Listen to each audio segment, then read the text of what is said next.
Our last example for solving quadratic equations deals with a very common application of those types of equations, which is for a falling object or a projectile launched and then falling just due to gravity. And so that's the equation that we see in front of us here. So we need to make sure that we identify and understand all the various elements of this equation. So to start off with, the output of the equation, s, our y variable, s is the height of the object in feet.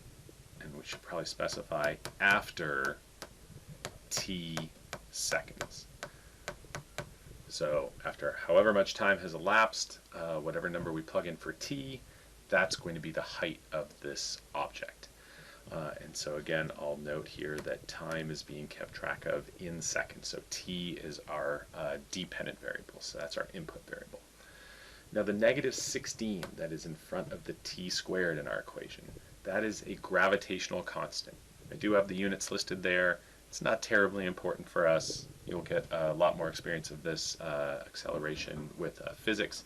But on Earth, that constant is going to be negative 16. If we were on the moon, where gravity was a little bit weaker, or on a larger planet where gravity was stronger, then that number would be different. But for Earth, that number is always going to be negative 16. Then we've got the initial velocity right here. So v sub 0, whenever you have a 0 subscript, that's usually indicating that that's an initial value. So at the start of whatever problem, at time equals 0. So that's the initial velocity of the object, whatever it might be. So if it's tossed up into the air, that's going to be a positive number. If it's thrown downwards, it's going to be a negative number. And if it's just a falling object, if you just let it go and let it fall, like if you're holding a rock at the edge of a cliff or something like that, then that number would just be 0. And then finally, we have this s sub 0, this s naught, which is the initial height of the object, so how far it is above the ground being at a height of 0. So, need to make sure that we understand all the elements of the equation before we get started on our example. So in the circumstances we have in front of us, quarterback is going to throw a ball into the air with a velocity of 66 feet per second. So that's the initial speed at which it's going upwards from a release point that is 6 feet above the ground. And so that's going to be our, so this here is our initial velocity. We can go ahead and start identifying those features. This is going to be our initial height. So this is going to be our s sub 0. Then when he releases the ball, it says there are 4 seconds left to go in the game. If the pass falls incomplete, will the team have time to run another play? So the question that we want to try to figure out is, when the ball hits the ground, how much time has elapsed? So we're not actually going to plug this 4 seconds in for t. We're going to compare that against the answer we get for t. And if we want the ball to hit the ground, that means our finishing height, our height after t seconds, is going to be 0. So the equation that I'm going to set up is 0 equals negative 16. Now t is the variable that I'm solving for, plus my initial velocity is 66 times t, and then plus my initial height, which is 6. Now I look at that equation, factoring definitely does not appeal to me. Solving by square roots is not a possibility. Completing the square would be pretty awful and miserable. So I'm going to go ahead and use the quadratic formula. But before I do that, I'm going to go ahead and multiply everything by negative 1. I generally like to have my a coefficient be a positive number. So I'm just going to multiply everything by negative 1.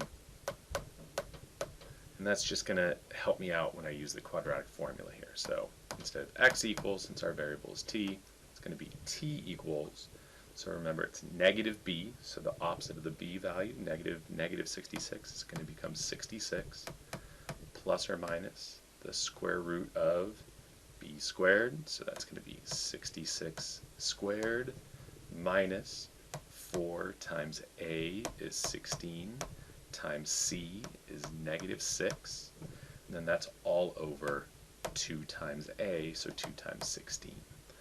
So if I do some simplifying, some pushing of buttons on my calculator, which you can do for yourselves as well, but in the interest of time, I've got 66 plus or minus the square root of 4,740 all over 32.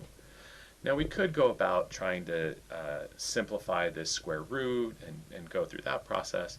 But we have to remember on this problem, we're trying to figure out, is it more or less than 4 seconds that have elapsed? So I'm going to go ahead and push buttons on my calculator to solve this through. I'm going to do 66 plus the square root of 4,740, and take that answer and divide it by 32. I'm going to take 66 minus the square root of 4,740 and take that result and divide it by 32. And so the two answers we end up with, we get one answer that's negative, 0.089 seconds. Then we get an answer that's positive, 4.21 seconds. Now, that negative answer just doesn't make sense in the context of the question. Remember, we're trying to model a real-life situation, and we're not going to have a period where we go backwards in time from the moment that he released the ball. So that part of the solution just does not apply to our specific circumstances here. So the only part of the answer that we're going to really focus on is this 4 point, that's supposed to be a 2 there, 4.21 seconds. And so if you remember, there were 4 seconds left to go in the game. This play from the time it released from his hand to when time stops when the ball hits the ground was 4.21 seconds. So the answer in this case is no, the team will not have enough time to run another play. They are out.